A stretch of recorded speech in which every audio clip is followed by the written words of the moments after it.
Hi, welcome to my podcast. My name is AC Young, and I'm here with my buddy, Gabriel Hernandez. and we're going to be looking into online gambling and how it will affect both the economy and society. Formally, the question we look to answer is how can the rise in legalization and access of online gambling affect both our economy and society? I think that this is a very prominent issue in today's America because as we see more legalization coming into and accessibility coming into these 52 states, it's a very pertinent problem. I personally have a very firsthand experience with it as, when the FIFA World Cup began, word started traveling the halls at my school about betting on the cup. Students were betting on which countries would win matches or even tie. For many, it seemed like a booming business with little risk, and it was evident that many students, without reading that fine print, saw their opportunity to make a quick buck and took it. But was this really an opportunity, or was it just a simple case of corporate marketing and taking advantage of kids in their ignorance? With the legal age of gambling being 18, how is it possible for underage kids to get a hold of these gambling applications? It's obviously illegal, but the online realm makes it very easy. And then a big issue coming in with addiction, and as accessibility grows throughout America, and the ease of accessing it from your own home, from your bed, from your couch, from in front of your TV, being able to do all this and lose so much money, there's a large addiction issue that comes with it. So follow me on this journey as we dive into these issues, and then lastly, some of the benefits that this might have and whether or not these benefits outweigh the issues or vice versa. Thank you. Hey, welcome back to the podcast. My name is AC Young, and this is Gabriel Hernandez. And for this first episode, we're just going to be talking about some of the background information that a bettor might need to know. So looking at online betting, there are two types of online betting. You got online casinos, which much like a normal casino has the same games, um, poker, blackjack, roulette, all those classic casino games. It's just going to be in an online format. And then you got sports books and prop exclusives. Both fall into the category of sports betting, and both have a massive following and a massive, vast amount of companies that you can get involved in. So let's talk about some sports betting vocabulary before we get off the rails too much. What is a parlay? Basically, a parlay is basically what you can cook up. A parlay is a series of bets on a single ticket.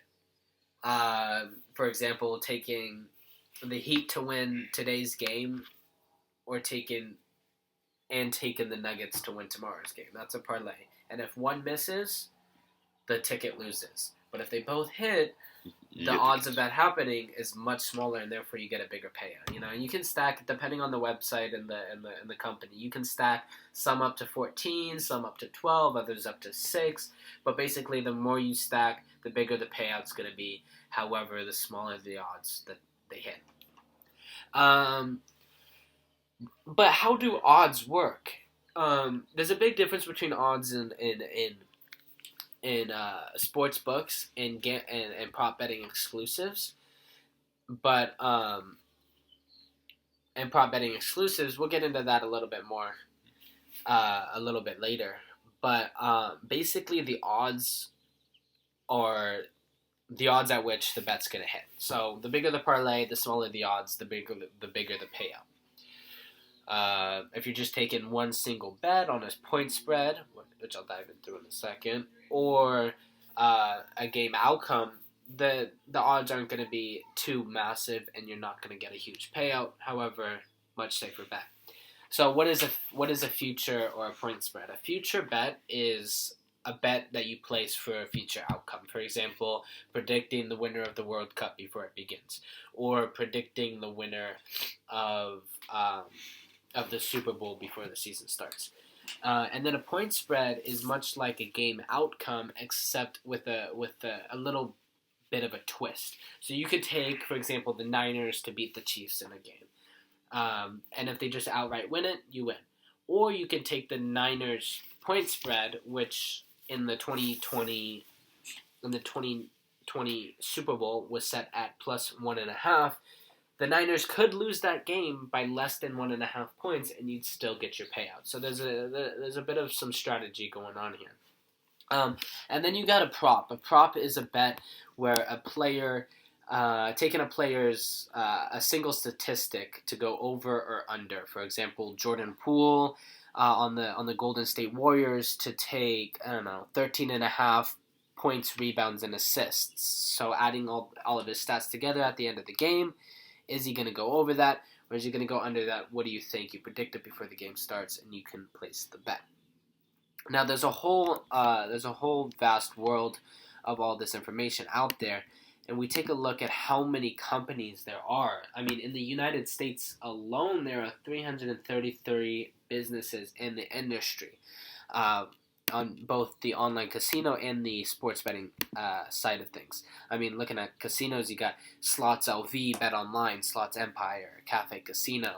And then looking at some popular sports books, you got DraftKings and Caesar Sportsbooks, or FanDuel and Prize Picks. There's a whole lot going on here, and a part of the issue, which we'll dive into in some future episodes, is the marketing and how much promotion that these companies are doing. Let me get in here. So basically, one thing I noticed to begin with was Prize Picks. Prize Picks is one of the few apps that I'm aware of specifically for sports betting that has their own marketing strategy. Compared to most other sport betting companies, Prize Picks, they will give you like slack, if you want to call it. Mainly betting is like you either win or you lose. There's no in between. Prize Picks, they'll give you different types of payouts. Even if you miss one out of the four, they'll give you some sort of payout difference, which is gonna be less than if you got 4 out of 4. But at least you're not losing completely all your money. Yeah, and this is a great way to get people addicted at the end of the day. Yeah. We can talk some more about addiction later on, but just to say a little something about it, I mean, the more that these companies are making it easier for you to get involved and easier for you to win and easier for you to get back, that you're going to keep putting in money and money and money, and then even if you lose it all, you're like, okay, it's easy, I can get it back, I did it before, let me do it again, and then you end up losing more money. It's a slippery slope at the end of the day. I agree. And this is the amount of ads they put out a day. There's so many different advertisements going on. I don't see it too often. I've seen it a few times in NFL and NBA games specifically, but it's not often as, would say, what's the main one called? FanDuel? That's like a very big one. There's also another one, I forgot. But Underdog is also actually a really big one. But one thing they do though is they send out discounted props, which is basically just a player's money line. What he's going to go over or unders, maybe for points or rebounds, or if we're talking football, yards received, things like that.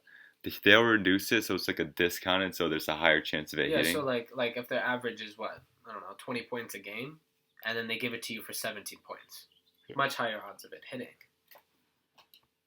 Yeah, I think that's just one way to get people back in it, especially if they just like recently lost all their money in it. Yeah. People will be more like, oh crap, I have to do it now because it's a way to get back in, and maybe I can flip my money quickly.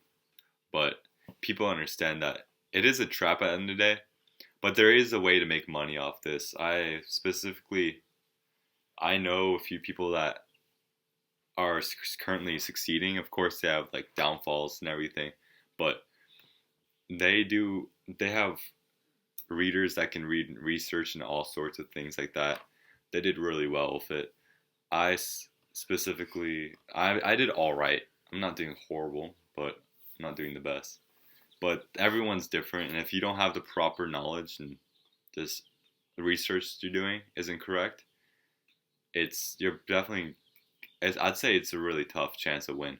And it's definitely a lot harder than it looks, right? I mean, it's not like you can just click a random couple of players and take a couple of guesses. Yeah. The odds of that working are very, very slim. You got to really put in the research, find the history, figure out what's going to happen. Look at how each team and each player are doing in the past, and just really diving into that. And it takes a lot of work. It takes a lot of manpower. And it's not even just that. It's just if the players want to even like for sure, and they play, they could just decide to not do anything that game. If they don't, if you don't play that game correctly, they're screwed. And then there's also injuries. There's so many different things that can go on during it. It's like it's a live sport thing. Whatever happens on the field or court, it happens. There's nothing to do about it. Yeah. But at the end of the day, it's the fastest way people get addicted, especially if you're watching it live, especially if you love the sport. Like, for example, basketball, the finals are coming out very soon, maybe in like next week for sure, will be final time. Everyone's going to be excited to be like watching the finals and all sorts. I guarantee during the finals or coming up during the finals, these companies will be pushing out so many advertisements all over the place in hopes to get people to bet on their app. Because they understand people will just say they want to do it for the finals and something like that. But then they win some sort of money. They win like $20. Yeah, they get some involved. The ones that are involved there, it's a tough thing to get out of. They're hooked, you know? Yeah. Yeah. There's a huge realm of sports books, prop exclusives, and online casinos, and there's a lot of information out there to acquire to get to become a successful bettor, and it's definitely a possibility. It's definitely a possibility to be successful in this industry, but we also have to remember that that behind these sports betting companies are not idiots. You know, you got professional data analyzers making these lines and making these odds. They're sports nerds behind the computer at the end of the day, and it's very, very difficult to take advantage of these guys who know what they're doing. So it takes a lot of manpower and it takes a lot of work to really become successful, and that cannot be. It's not a one-way ticket to the Forbes list, is what I'm trying to say here. So follow us as we talk about addiction and economic impact in the next couple of episodes. This is episode 2 of the series, and we kind of ended the last episode on some a little bit of an addiction conversation. But before we get into addiction, let's talk about where the online betting industry began. So the online betting industry is a very young market. And in just the last 9 years, an influx and legalization of online gambling has sent the market skyrocketing into new heights.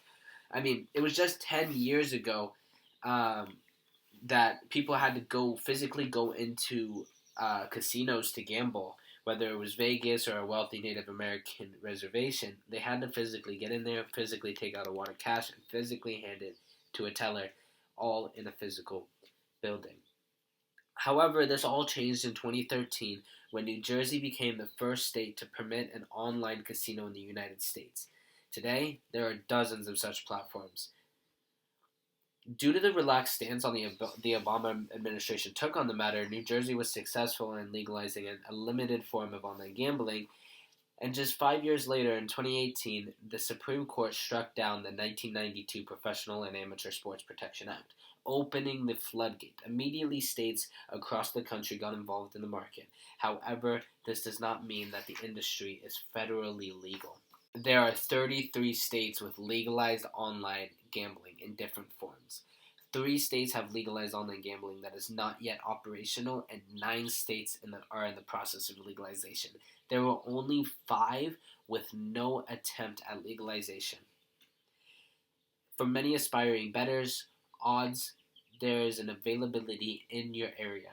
As the industry grows and more states decide to legalize, and maybe even federal legalization, the industry will take a hold of our economy, hopefully for the better.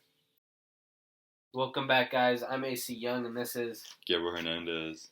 And in this episode, we're going to be talking about the addiction risks and how society can possibly fall at the hands of online gambling. So obviously, gambling can be a slippery slope for many, And with the accessibility and ease of action, risks can only grow and further put society at risk.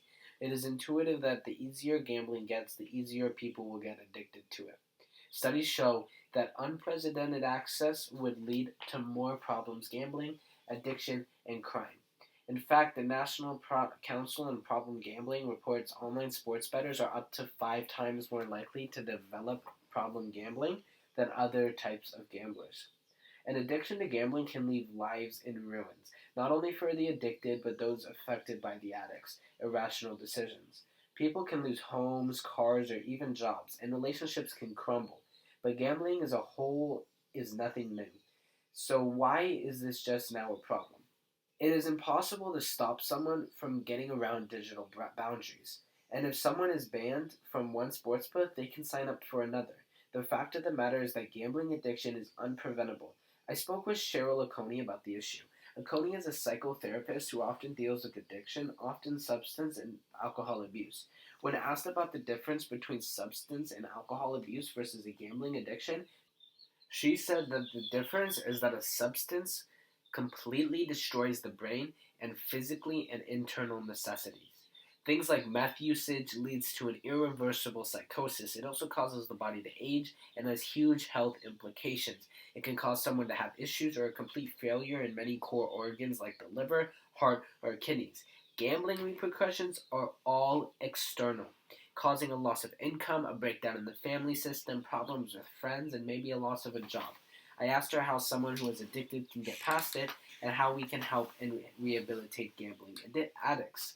She said that the most important thing is to take ownership.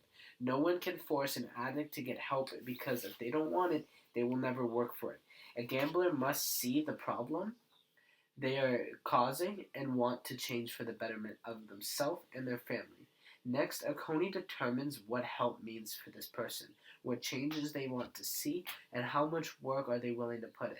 Finally, Oconee finds out what the addict likes and what they do for fun and what makes them happy. She replaces the bad habits within the habits that they enjoy to distract the mind and the body.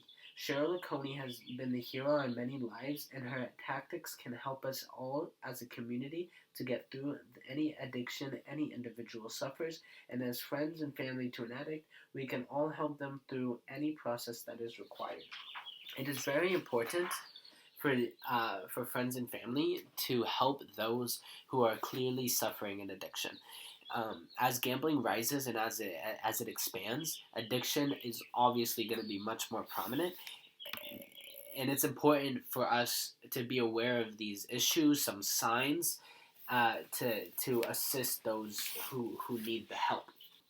And one of the biggest issues is the realization that you are addicted, and many addicts have this issue. And I brought Gabe in today to share a little word about this. What do you think, Gabe? My opinion on it is, I think that people specifically, what I've noticed, because I have a few friends that gamble.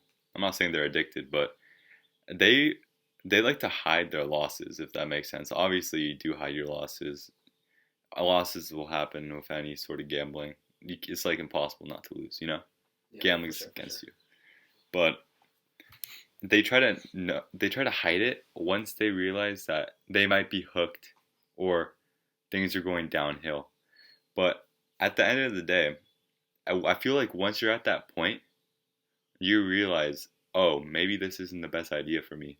Something I should be doing, you know? Yeah, and one of the biggest issues is that once you see that loss, you've seen so much winning, and once you see some like downhill consistent losses, you start to get a little bit scared, right?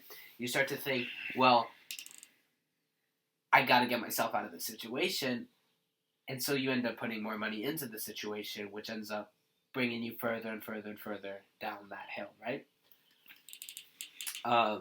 So it's important to understand that you can never bet yourself out of a hole. If you're suffering, I don't know, if you can't pay rent, don't put the money you have into a sports app hoping to get enough money to pay rent. Get a better job or get another job. Betting is never the answer. Yeah, I don't recommend doing that. It's just not a good thing to do because you got to remember the odds of doing that is not towards you at all. I'd Not in your say favor for sure. I'd rather invest it, even if it's going to be stocks or now there's crypto going on. Crypto's been a thing for a bit. You can definitely still make money off it, or that's what I believe specifically. But you can, I say that you would, I say try to just keep your keep your dream alive of making money without having to risk losing it all. But you have to understand that any sorts of way you're gonna make money, there's always gonna be risk of everything. That's true. You gotta Gambling, spend money to make money, right? That's the same. that is basically the same. Yeah, it's a sad world we live in, but it's a risk of everything. Yeah, definitely. Money doesn't grow on the trees. You have to take the risk. And it's important to remember that it's more beneficial to invest in yourself and to invest in um, to invest in yourself than it is to invest in sports gambling and constantly putting money into that. And Oh, odds for aren't sure. always in your favor ever. Exactly. Unless you're like some sort of professional. But I think it does become easier over the years to become a better. For sure. I mean, It's, as you build a kind of a consistent plan of attack, you know, it's much easier just to be successful. But I mean, Gabe, you mentioned that in a couple episodes ago, um, you were talking about how marketing plays an impact on addiction. hmm Um, can you just share a little word about that? Marketing. So basically, the app that most people use, or my friends or people that I know use, is PricePicks. This is a prop app. This is one of the prop exclusives. Yeah. Yeah. So what they do is they discount props. Not only that, they'll notify you, like through your notifications if it's turned on. Most people, it's automatically turned on. Sometimes they'll even send you an email. Yeah, they do a lot of things just to get your notice that something's going on with that. And this is a way for people to just to think, oh, I have another chance of getting back in. Yeah. I got this. But they there just needs to be a realization that maybe it's just not the way to go. Yeah. I mean, like, PricePicks isn't the only company that does this. I mean, pretty much every single sports book or prop exclusive, when you sign up, they will give you. For some, I think it was FanDuel who said that they'd give you $100 just for signing up, but that's not $100 you can spend right away. That's $100 you have to bet. Um, and once you bet that money, then you can pull out. But there's a whole bunch of other rules, like you can't pull out more than you put in. And when you sign up, they give you 100 for free, but you can't pull out 100 because you didn't put in 100. So you got to put in a little bit more money, and then you can pull out that money. But then you have to bet that money, and it's a whole cycle and cycle. What comes around it goes around, right? Yeah. Um, you know, it's not easy, and they have all these professional marketers that are taking control. Digital marketers who are putting ads on NBA games, NFL games. I think it's FanDuel who is the official partner of the NBA, which is a little bit scary when you think about it. Right? You got I don't know. People talk about scripted games, and if sports betting is a part of that, that's a whole other issue that that only the future can tell us about, right? But with all these marketing strategies and people getting involved and official partners and all of that stuff, I mean, it's super, super easy to get involved. And once you're involved, it is so easy to get hooked. And they make it their mission to get you hooked at the end of the day. When you lose money, they make money, and they want you in it. They want you losing. They want you. I mean, there are almost every sports book on the market is going to ban you or limit your bets if you are consistently winning. I mean, it's not easy, but it is possible to consistently win your bets. But if FanDuel sees that you're constantly winning, or Caesars sees that you're constantly winning, they're going to be like, okay, this guy's really good at what he does. I'm going to make sure that he can't win much more. This guy's limited to $50 a bet. Yeah. And then you place your $50 bets, blah blah blah, and then you're winning some more, and then like, okay, now it's $20. It creates a large, and then until eventually they just straight up ban you from the site. Mm-hmm.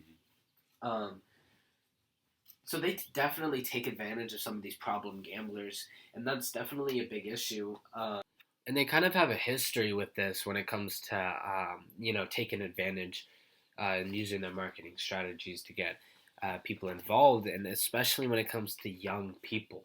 I mean, you got all these deals and all these um, promos and stuff, and all these advertisements that you know a young kid's gonna look at it and be like, "Oh shoot, this is my opportunity to make absolute bank," and then what ends up happening is they lose their allowance for that week, and that's not the type of people that we should be taking advantage of, definitely.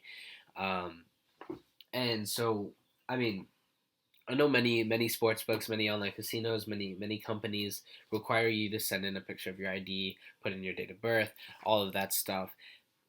But a kid can easily get a hold of their older sisters, older brothers, or you know, uh, parents' IDs, and get taken advantage of by these companies, and then these companies sit back and profit while a little kid's losing all their money.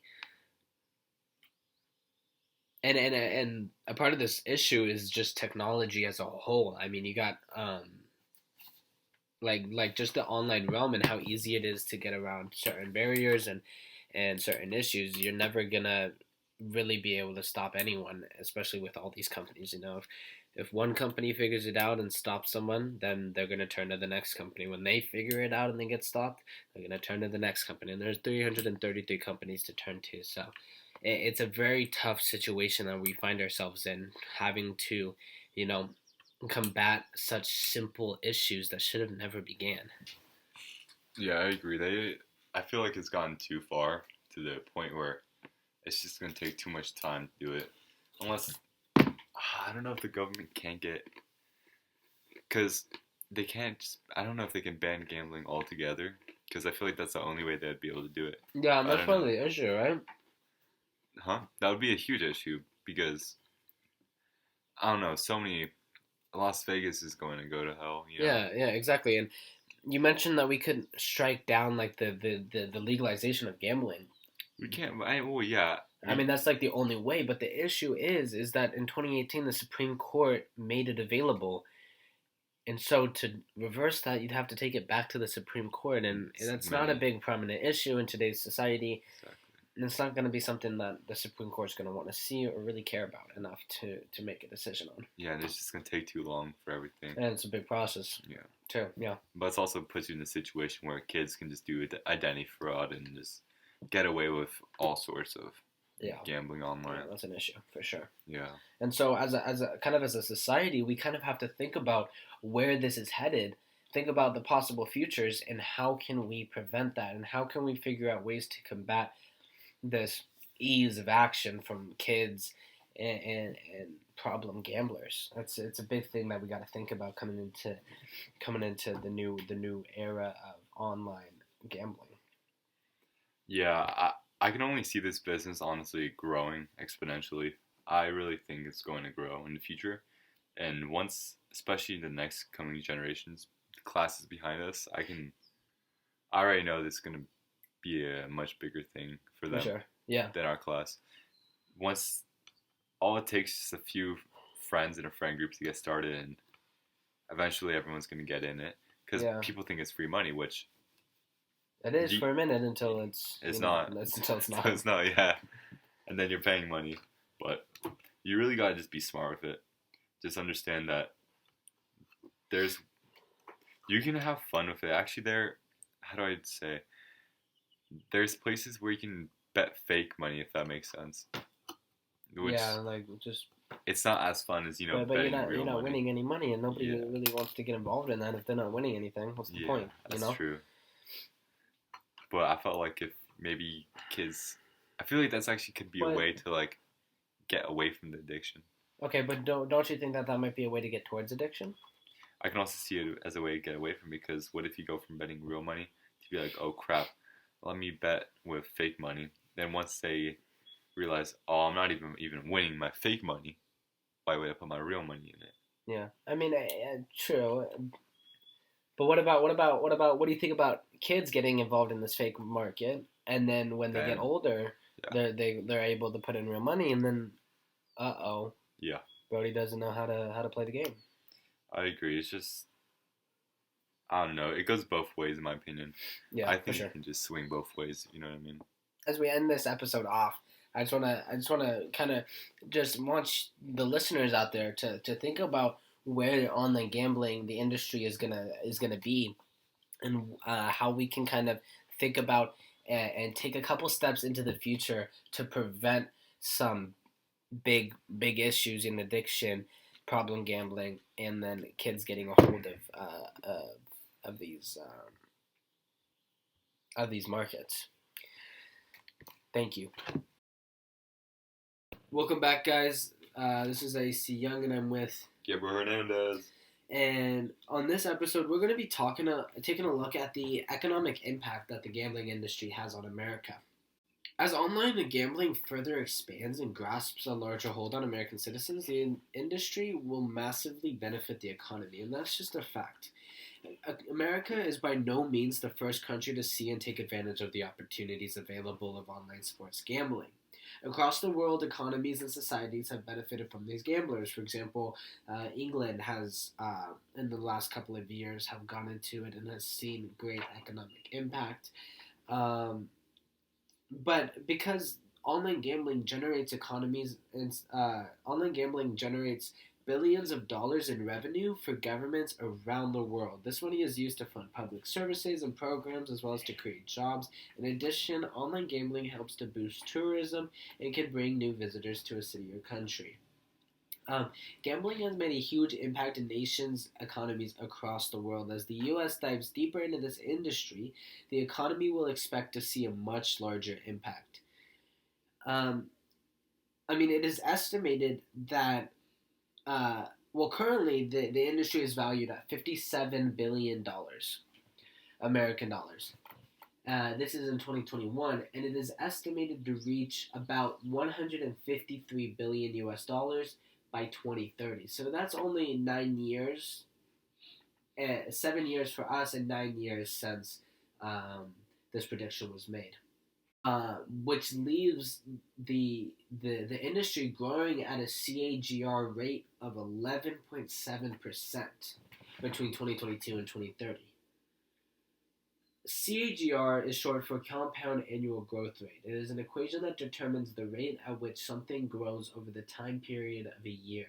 Often used in association with stocks, it's basically the annual rate at which the stock or industry is growing. CAGR is known as one of the most accurate ways to calculate and determine returns for anything that can rise or fall in value over time. The CAGR has calculated an expected 268% increase in the world online gambling market over the course of 8 years. This increase translates to the United States industry as well. The global market with maintaining a CAGR of 11.7% and the U.S. market maintaining a 17.3% CAGR, it is clear that the federal economy will vastly be benefited by an expansion in gambling. Now, I had the opportunity to talk to Mr. John Bowders. John Bowders is the mayor of Emeryville, a city here in the Bay Area, and he showed me a little insight. So I'd like you guys to listen to this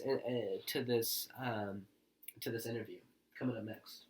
So many states tax these large gambling corporations, most notably New York with a 51% tax rate on gross gaming revenue.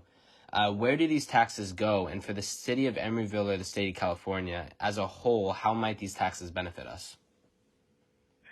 Great. So in Emeryville, we have a card room. So we're different from many cities in that we're one of not a lot of cities in the state that has a family-owned and operated card room that's existed since the 1800s. Mm-hmm. And the tax revenue for the card room is paid to Emeryville. We have a tax called the card room tax.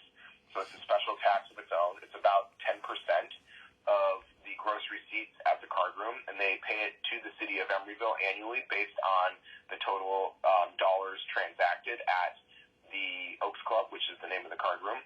So the city receives that funding, and we use that funding for general programs and services, which includes everything from fire and police to street pavings, storm sewers, youth and senior programs, including our homeless outreach programs. So locally, we get direct funding from the card room. Mm-hmm. Statewide, there are different types of taxes, and there are different ways it's distributed. So there are taxes on casinos. There are online gaming taxes. I personally strongly oppose online gaming for a couple reasons, but predominantly those taxes go to the state, and then the state uses those receipts for state programs, which could include basically trickling back down to cities and counties for us to do things with. But the state is the ultimate decision maker on how the state taxes are programmed, and I'm not personally familiar with whether they use them in a specific manner or whether they're just put into what we call the general fund, which is general receipts from taxes that is made available to general expenditures. Okay. And then you said that you oppose online gaming. So why? Yeah, I oppose online gaming because it actually makes it less. It does several things. One, it doesn't add any jobs, so it doesn't actually benefit the economy, whereas in-person gambling establishments actually create jobs, and you need jobs because people need income in order to help make the economy function. People need to spend money to drive the economy. So when you don't have in-person gambling and you prioritize online gambling, you're eliminating jobs, which puts more people on the job market, increases unemployment, and it lowers economic vitality. Second is that it siphons away money from the local gambling establishments like my own in the city. So I was an opponent to Propositions 26 and 27 here in California this past year. A predominant reason is because if the online gambling market was to flourish, what will happen is the goal here is they try to actually get younger people addicted to gambling in the form that they're most familiar with. So people are creatures of habit. A younger person, as young, I was born in the 70s. There was no online anything when I was, probably your age. Yeah. But today that's a totally different world. So the user experience for a person who's 18 to 25 years old is online largely. So online gambling, the reason they want a lot of our online gambling is because they know that if they get people addicted to gambling and their way of being addicted to gambling is online, what's most likely to happen is that they'll remain gamblers in an online format. And what will slowly happen is that in-person establishments will cease to exist. Well, if I lose the card room in my city, right, I'm losing that 10% of the revenue they provide, which is historically been somewhere between $2 and $3 million a year for my city.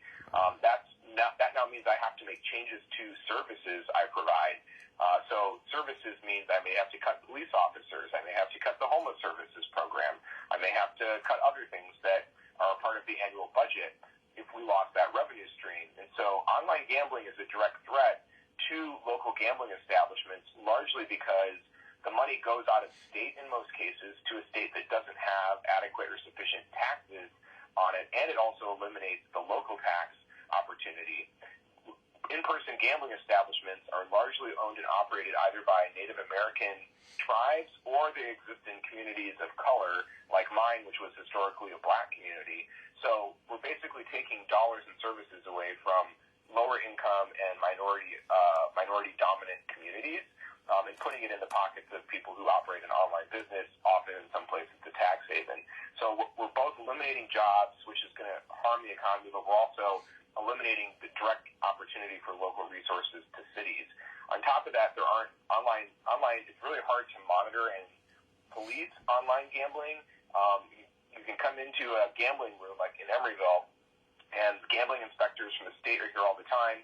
They walk in, they're unmarked, they sit down and they play games at tables to test to make sure that all the rules of the state laws are being adhered to. When you have thousands of people playing online gambling at one time, it's very difficult in an online and virtual setting for regulators to monitor online gambling, to confirm whether a person is of age or not.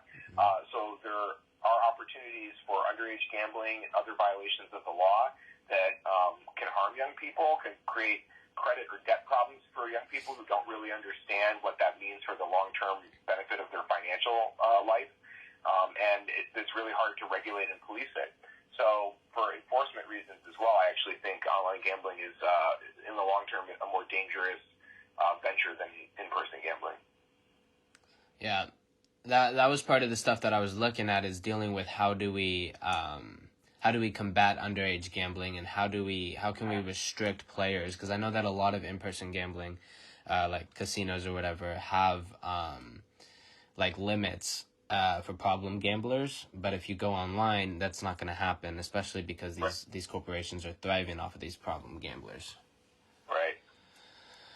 Yep, they're happy to take your entire bank account. They don't care if you have the credit problem later. They're on to their next victim. So that there are adequate checks. You can't get into the card room here without a real ID, which, the old fake IDs of the 70s and 80s don't really pass in a card room. So you can't get in if you're underage. And as you noted, you can't be overserved, and you can't spend a certain amount. In most establishments, you get a limit, and then you're kind of tapped out. They intervene. That doesn't exist in an online space. It also really puts at risk, like I said, the financial future of young people who think it's no big deal. They're playing Candy Crush one day, they're playing War of Zombies the next day, and now it just looks like they're spinning a slot machine. But it's real money, and they don't really seem to understand that. You win once or twice, and you think you're going well. That's part of the addiction, and then you lose a significant amount of money, and this will really attach to your credit history. It takes 7 to 10 years to repair a credit history with consistently good credit after that, which is a hard thing to find with a person who's living with a gambling addiction. It's hard for them to go 7 years with good credit. So it can really be detrimental to the long-term financial security of a young person, and you can't protect them from everything, and once they're 18, it is their choice what they do. But there are more protections and safeguards in place with in-person gambling than without. And for all the other economic reasons that I mentioned and the tax-based reasons, it just, to me, doesn't make sense to promote and expand online gambling. It makes a lot of sense. And then, so talking about these taxes with these big online gambling corporations, these taxes go to the state, right? And so cities like Emeryville you won't see that 2 to 3 million, right? So the 2 to 3 million, right? The 2 to 3 million I mentioned is our local tax on our local card room. Like if you go to Berkeley next door, there's no card room. They don't have a line item in their budget for card room tax, right? Like we're an anomaly, as a city. Like we're one of the only cities that has a card room. But to the online gambling tax, like that is paid to the state, and the state expends it how it wants, and so there is no direct pass down to cities. Cities may indirectly benefit from some of the revenues that are made by gambling taxes, but we don't get any control over it. The state would say, oh, we're going to take some of this gambling tax and, who knows, spend it on, education programs or new roads or some other thing that they choose to spend the tax on, and, a given community might ultimately benefit from some of it, but we have no direct control over it, and there's no guarantee that you get any of it. So the bigger issue here is at the local and city level. It might hurt Emeryville or. The bigger issue for me is that when you expand the online, you're putting at risk the success of your local business. My card room here, has to now compete with more and more younger users using online gambling and not coming to the card room.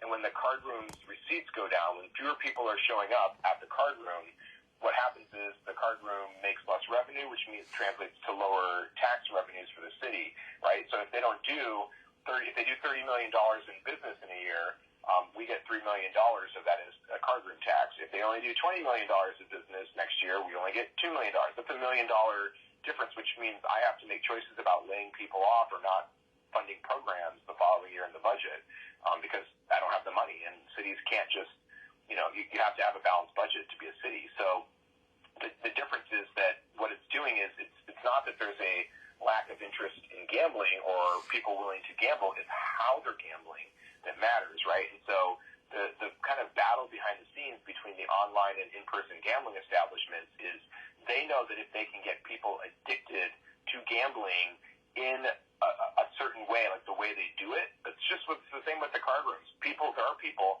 who leave their job every day in Oakland, who take the bus up the street on San Pablo and come and play, cards in Emeryville for an hour and a half. Mm-hmm. They do it every day or once a week or whatever. They get their paycheck and they come. They put $100 or $500 from their paycheck aside to gamble, and it's their social event. And they meet the same people.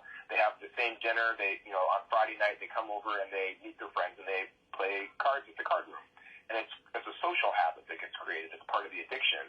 And what online establishments are doing is they're trying to get younger people addicted to an online format because they know that would be how those people play gambling games for the rest of their life, most likely, based on the conduct of people today. And so that's the risk to the in-person gambling establishments, is that the next generation of young people will prefer online gambling. But in doing that, it will actually undermine the budgets of some cities, and it will also be less regulated, and it won't deliver jobs, which means there'll be more people on the market looking for work than there are today, which hurts our economy overall. I see. So your stance on this is online gambling is bad. I would say that it is not preferred. Yeah, not preferred. I don't support expanding it. So I understand that it exists in some formats. There's people who want to, increase online sports betting, et cetera. I think there are certain types of gambling that do not compete with card rooms. Like, I don't have a problem with online sports betting, right? Like, that doesn't happen at card rooms. It doesn't happen at, there's certain types of gambling that I think, if it's virtual or in person, it doesn't actually, it's not the same, right? Like, if I was to go into a casino in Vegas, right, and I was to put down $100 on the Lakers tonight, right, I can do that anywhere, and it doesn't really change anything. But if I play blackjack virtually versus at a card table, there's a person who's working as the dealer. And now the dealer doesn't have a job if everybody goes and works, plays blackjack online, and I don't have local economy paying for food and beverage in my city for, their dinner in town. Like, they're not here, right? Yeah. They're in their living room playing blackjack as opposed to here. And so I do think there are some forms of online gambling where it doesn't really make a difference, but I think full online gambling would harm existing in-person gambling establishments, which would harm cities that rely on those as a tax base. Okay. And then one of the other points I was looking at was that, so we can't go backwards, right? Online gambling is here, sports betting or online casinos, it's here now. Right. And it's not like we can just remove them and go back to in-person gambling. So how can we prevent a rise or an expansion in online gambling to, to limit the downside effects that online gambling has? Yeah, it's hard because every state gets to make its own rules, and when you're doing stuff online, right, like, you can operate in states that don't have those rules. So that's part of the problem. And in California, I personally think that, we had Proposition 26, this past year, which proposed to say, we'll take 10% of all the money we make and we'll give it back to the state for homeless services. That's what Proposition 26 proposed to do. Okay. And the problem was that it was 10% isn't even close to the amount of money, like you just mentioned, New York, 51%. 10% isn't even close to the amount of money that would be needed to deal with this. It would take even more money away from local economies, and it wasn't adding a single job. It was, in fact, going to probably take jobs away. So part of it is adequately regulating. So if you're trying to prevent the expansion to further, keep the economy in balance, as I would say, the economy is always going to evolve, right? Like, we don't all ride around in horses and carriages anymore. So, like, things do become obsolete. But the issue with the digital and the online universe, not just in gambling, but in everything, is that it's causing these changes so seismically. It's happening so fast that, like, an entire sector can suddenly become an online existence, that we're not really, everyone's like, oh, it's quick, it's convenient, what's the problem? But nobody's looking at what it does to local communities and how it makes people unemployed, how it results in a large building that was once a thriving business being boarded up and empty and covered with graffiti, how it puts a $2 million hole in the budget of the city, which means they have to choose, are we not having senior programs this year? Are we laying off 5 police officers? Like, what are we doing, right? So those are the things that don't get discussed when people have the philosophical debate about online gambling versus in person, and is it good or not, and what should we spend the revenue on. Everyone's like moves the conversation ahead beyond like what the fallout is. It's the same with the auto industry in a different way. Mm-hmm. I grew up in Michigan, and when auto manufacturing moved to Japan, like the reason Detroit is a giant burned out hellhole is because basically 300,000 jobs went away. And that for years the city was bankrupt because there was no industry, and so people had no money, and nobody's had any money to spend. People were in poverty and relying on government assistance. The government had no tax money because the businesses had all shriveled up and gone away. And that's a pretty pronounced and dramatic thing. And in that case, it was an in-person location changing to another country. But here it's really not that different if you think about it. It's just a different industry, but instead of it moving from California to Wyoming, right, it's going online. It's going into a virtual space, and it's going to take with it the jobs and the revenue and the economic opportunities for the cities that currently rely on those things. So I personally think that the balance to be struck is, is regulations. And if the state is going to say we're going to be more permissive and allow for more online gambling, it really should be looking at the communities that currently rely on gambling in an in-person setting, and it should be tailoring whatever its taxes or revenues it's planning on taking it. It should be tailoring that to subsidize the losses that those cities will receive.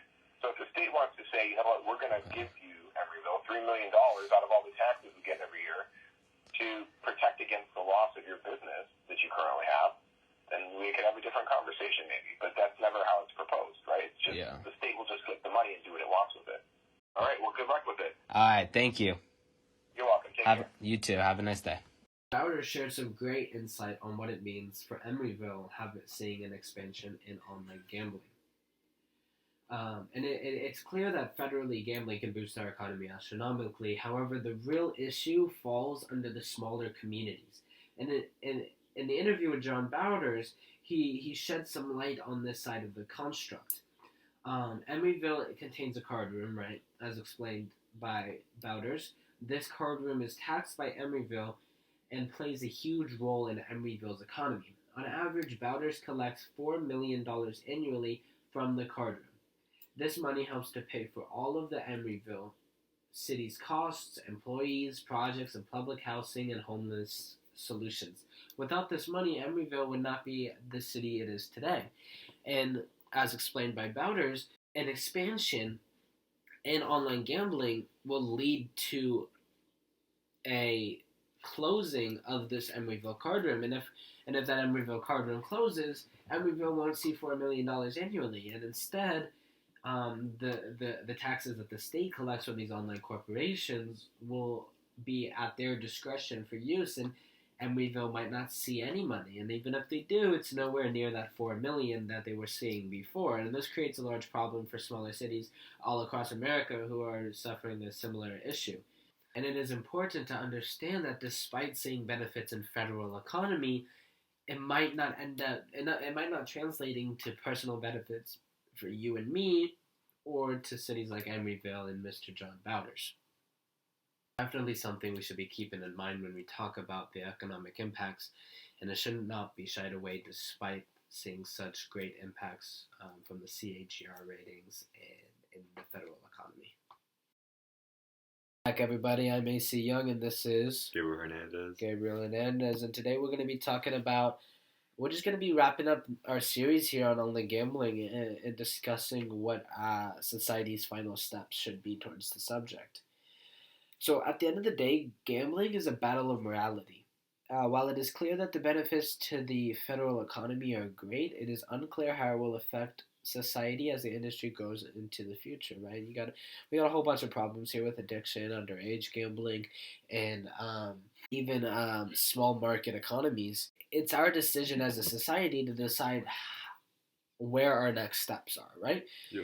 So we could be looking at closing the industry, ending gambling, which is very unrealistic and very not feasible. Yeah. We could talk about expanding, which could lead to more problem gambling or more addicts addicts, right? More addicts, more underage kids getting into the market. But what I think personally that we should be doing as a society is not expanding the economy and not expanding the industry until we can figure out a safe way to prevent some of these issues. Problem gambling, maybe figuring out a way to limit the amount of money you can spend, or finding problem gamblers and banning them from the industry altogether. But this is a process that we have to take as a society, that all these companies have to get involved in, right? Yeah. And go ahead. Yeah, I agree. I just don't know how it's going to be done, you know? This is such a big step to do, and especially with everything going online now, you can't really tell And who's betting on what. exactly. And a part of the issue is that we can't slow down the economy because all these big corporations are money greedy, Yeah, they're just going for money it. hungry. They want all that. They want all the cash they can get. So the faster they expand, the more problem gamblers and the more money they're making. Exactly. Which, it's a bad thing, but you also gotta see from their perspective. It's just a way of making money. But I think that the government definitely should find a way to, like, step in. But I don't know if there is a way, because I'm thinking about how they do require identity checks and everything like that. Yeah, and they also require that some companies are required to donate some money to gambling addiction programs. Oh, really? I did not know that. Yeah, they are. But the issue with that is that that's just fractional, and then you can write that off as taxes. So then they end up, not paying as much in taxes, and it becomes a little bit of an issue. Yeah, so I mean, at the end of the day, it's going to be a very difficult process moving forward when it comes to online gambling. And realistically, I mean, nothing's going to change. It's going to continue to expand, and we're going to see more problems. But if I can get more people to understand that these risks, then hopefully we can get some movement going up over on Congress Hill and get some changes made before it gets too out of hand and we see, I don't know, 8-year-olds addicted to gambling. That would be a problem. Yeah, we don't want kids doing that. So, just for some closing remarks, as I leave you guys, I'm not saying don't bet. I'm not saying don't take advantage of this industry. Wouldn't suggest it. It's a very risky industry to get a part of. But if you're listening to this and you decide to get involved in the market, you just got to remember that it is not a one-way ticket to the Forbes list, right? It's not an easy out of any hole you could have put yourself in or been put in. And the fact of the matter is that it most likely is just going to put you in a deeper hole. However, if you're successful and you get that back. But at the end of the day, it's a very risky business to be a part of. And the very last thing I want to say before I leave you guys, it is important to remember that as a gambler, the single worst thing you can do is to attempt to gamble away out of loss, despair, or struggle. You put yourself in a hole through gambling or some other means. Gambling is not the solution. You're looking at a loss of money. Do not gamble money that you don't have. Only gamble money that you can afford to lose. And remember that addiction is a thing. It's a problem. And there are steps that society needs to take before the expansion of gambling realizes. Thank you, guys. I'm signing off here. Thank you for tuning into the podcast. Thank you. I'll see you guys next time. Bye.